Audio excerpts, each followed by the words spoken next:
सर्वेश कुमार वैस आप सभी का NIC ऑनलाइन क्लासेज में स्वागत करता हूं।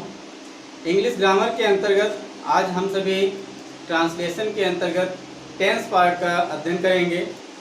टेंस जैसा कि आप देख रहे हैं, टेंस का मीन्स क्या होता है? काल या समय। काल या समय, समय मतलब टाइम। तो इसके टाइम के अकॉर्डिंग ये टेंस को देखा जाए तो इन्हें 3 पार्ट्स में डिवाइड किया जाता है।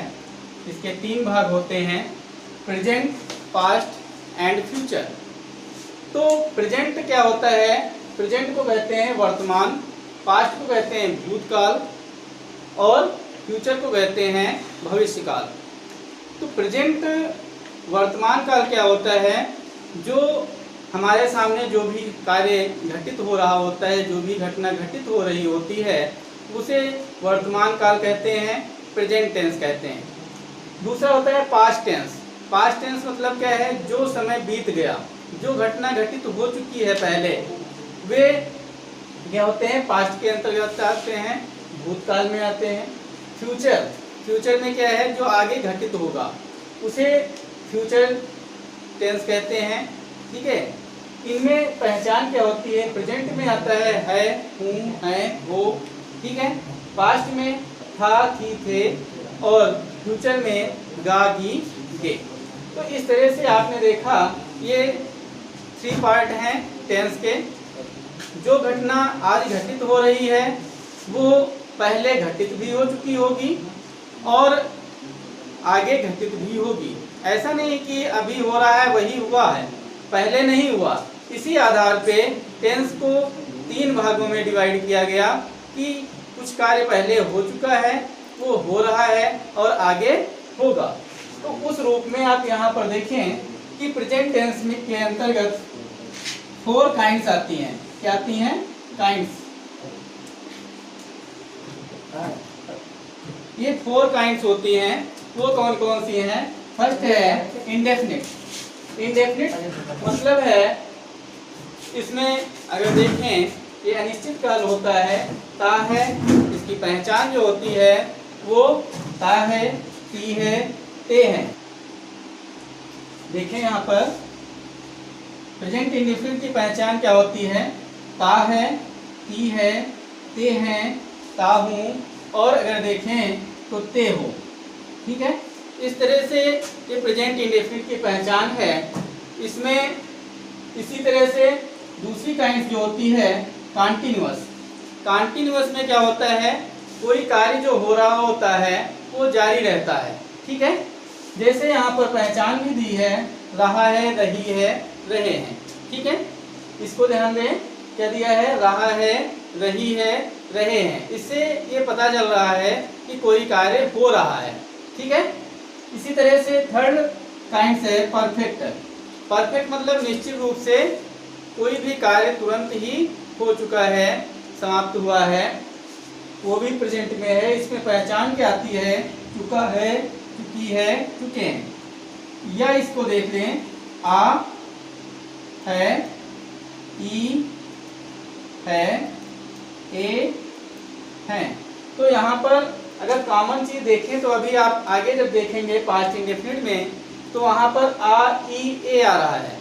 यहीं पर यदि इसके साथ है लग जाए तो यही क्या हो जाता है? प्रेजेंट परफेक्ट हो जाता है।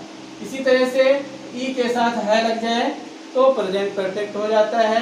इसी तरह से ए के साथ यदि है लग जाए तो प्रेजेंट परफेक्ट हो जाता है। तो इसको आपको ध्यान रखना होगा, ये कॉमन है तो इसे ध्यान रखें। इसकी पहचान क्या है? आ है, ई है, ए है।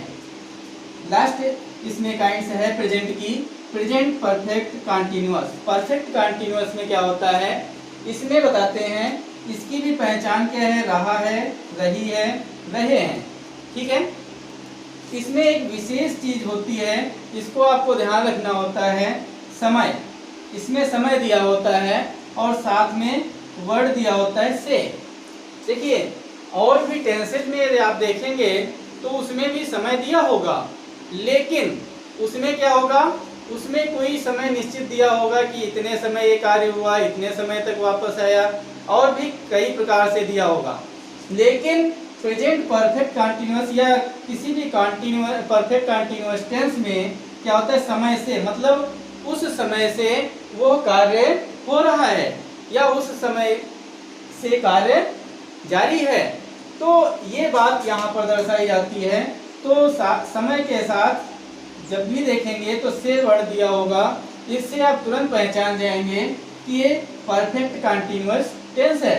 तो जिस तरह से प्रेजेंट में 4 काइंड्स होती हैं, सेम उसी तरह से पास्ट में भी 4 काइंड्स होती हैं, उसी तरह से सेम फ्यूचर टेंस में भी 4 काइंड्स होती हैं। पहचान बस क्या है, क्योंकि ये पास्ट में है इसलिए पहचान में अंतर आता है। यहाँ पर आ ई ए, ठीक है, आ ई ए, या फिर आप लिखा देखेंगे ता था, ती थी और ते थे, ठीक है। इस तरह से भी आप देख सकते हैं। कभी कभी लिखा होता है सका, सकी और सके। तो ये आप मॉडल्स के अंतर्गत देखेंगे आगे। तो इस तरह से पास्ट इंडेफिनिट में होता है। कंटिन्यूअस में रहा था, रही थी, रहे थे। परफेक्ट में चुका था, चुकी थी, चुके थे। और परफेक्ट कंटिन्यूअस में उसी की बात, वहाँ पर रहा है था, यहाँ पर रहा था, रही थी, रहे थे और साथ में समय से। इसी तरह से फ्यूचर में है इंडेफिनिट। इंडेफिनिट में क्या होता है, गा, गी, गे। और कंटिन्यूअस में क्या होता है, रहा होगा, रही होगी, रहे होंगे, ठीक है। इसी तरह से परफेक्ट या देखें फ्यूचर परफेक्ट टेंस, इसमें चुका होगा, चुकी होगी, चुके होंगे। और परफेक्ट कंटिन्यूअस में रहा होगा, रही होगी, रहे होंगे, साथ में समय दिया होता है। समय के साथ से वर्ड दिया होता है। क्या दिया होता है, से। तो इस तरह से ये आपको ज्ञात हो गया होगा कि टेंस 3 होते हैं और सब प्रेजेंट में 4 काइंड्स होती हैं। 4 काइंड्स पास्ट में होती हैं, 4 काइंड्स ही फ्यूचर में होती हैं। इसे यदि हम कॉलम के रूप में डिवाइड कर दें तो आपको अच्छी तरह से समझ में आ जाएगा कि ये कितने होते हैं। इस तरह से देखें,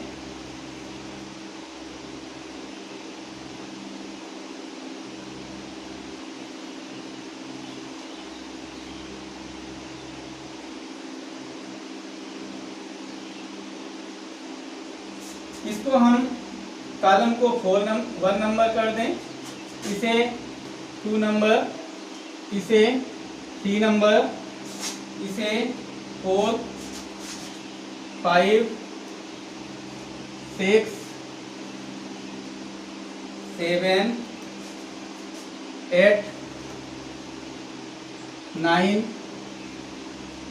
10, 11, 12। ये कभी कभी क्या होता है, कोडिंग के माध्यम से जल्दी से समझ में आ जाता है। तो यहाँ पर अब बात आती है प्रेजेंट इंडेफिनिट। शॉर्ट में देख लेते हैं क्या होता है। प्रेजेंट इंडेफिनिट में वर्ब फर्स्ट फॉर्म का प्रयोग होता है, या कह सकते हैं वर्ब फर्स्ट फॉर्म में एस या ईएस का प्रयोग होता है। अब ये बात आती है, यदि सिंगुलर सब्जेक्ट होगा तो वर्ब फर्स्ट फॉर्म में एस या ईएस का प्रयोग किया जाएगा, और यदि प्लूरल सब्जेक्ट होगा तो वर्ब फर्स्ट फॉर्म का प्रयोग किया जाएगा। इसी तरह से कॉलम नंबर 2 जो कि पास्ट इंडेफिनिट है, इसमें वर्ब सेकेंड फॉर्म का यूज होता है। कोई भी सब्जेक्ट हो वर्ब सेकेंड फॉर्म का यूज करेंगे। और यहाँ पर देखें, यहाँ पर विल या शैल प्लस वर्ब फर्स्ट फॉर्म, ठीक है। यहाँ पर विल या शैल प्लस वर्ब फर्स्ट फॉर्म का प्रयोग, सीधी सी बात है, आई वी के साथ शैल और अदर के साथ विल का प्रयोग करते हैं। यहाँ पर देखें, यहाँ पर is, am, are plus verb ING का प्रयोग करते हैं। आई के साथ एम, सिंगुलर सब्जेक्ट के साथ इज, प्लूरल के साथ आर का प्रयोग करते हैं। इसी तरह से यहाँ पर वाज या वर प्लस वर्ब ing। यहाँ पर क्या है, आई और सिंगुलर सब्जेक्ट के साथ वाज और प्लूरल सब्जेक्ट के साथ वर, ठीक है, प्लस वर्ब ing। यहाँ पर भी क्या है, उसी तरह से आई वी के साथ शैल और अदर के साथ विल का प्रयोग करते हैं। इसमें क्या करते हैं, बी होता है प्लस वर्ब ing, ठीक है, इस तरह से इसमें प्रयोग होता है। यहाँ पर ये देखें तो यहाँ पर हैज या have plus verb third form होती है। हैज और हैव, हैज मतलब क्या है, सिंगुलर सब्जेक्ट है तो has plus verb third form, plural subject I we you they है तो वर्ब थर्ड फॉर्म हैव लगता है। यहाँ पर पास्ट परफेक्ट टेंस में देखें तो इसमें एक चीज बहुत ही आसान चीज है यहाँ पर कि सभी के साथ हेड लगाना है। इसी तरह से इसमें भी पास्ट इंडेफिनिट में भी सभी के साथ वर्ब सेकेंड फॉर्म लगानी है। तो यहाँ पर क्या होगा, had plus verb third form का प्रयोग करते हैं। इसमें देखें तो वही बात है, विल या शैल की बात है तो आई वी के साथ शैल, अदर के साथ विल का प्रयोग करते हैं, plus have plus verb third form का प्रयोग होता है, ठीक है। इस तरह से फ्यूचर परफेक्ट में यहाँ पर देखें तो हैज या have plus been plus verb ing, ठीक है। और लास्ट में टाइम के लिए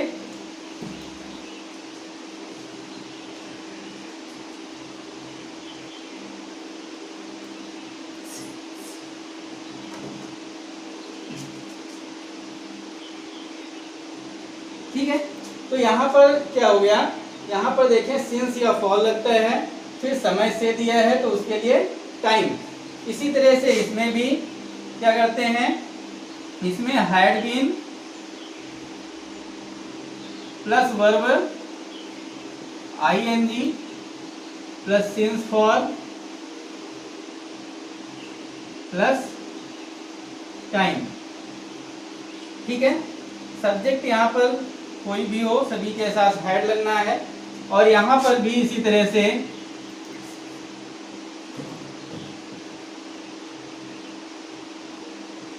विल या शैल, ठीक है, plus have been plus verb ing plus since या फॉर प्लस टाइम।